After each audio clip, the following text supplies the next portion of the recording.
Hi everyone, this is a technical analysis on gold. Let's start with a fundamental overview first.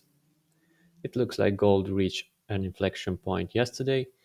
After a strong rally on Monday, the precious metal erased all the gains and eventually fell to new lows.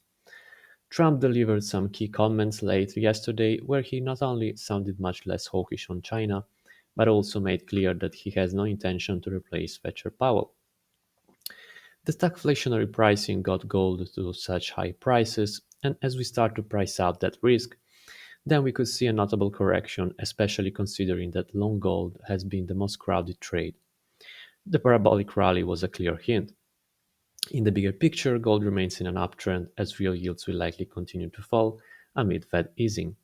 But in the short term, more positive news on the tariffs front should see more downside for gold as the market readjusts to new conditions.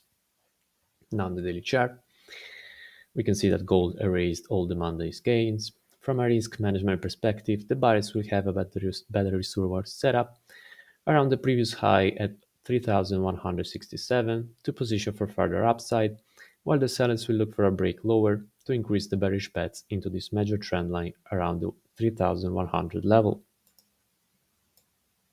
On the 4-hour chart, we can see that the price bounced today near the most recent swing low around the 3,284 level.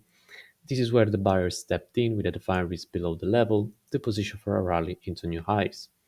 The sellers, on the other hand, will want to see the price breaking lower to increase the bearish bets into the 3,167 level next.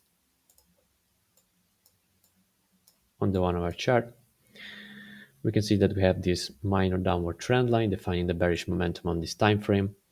The sellers will likely continue to lean on the trend line with a defined risk above it to target the 3,167 level. The buyers, on the other hand, will look for a break higher to pile in for a rally into a new all-time high. These red lines define the average daily range for today. For the upcoming catalysts, today we have the US flash PMIs, while tomorrow we get the latest US jobless claims figures.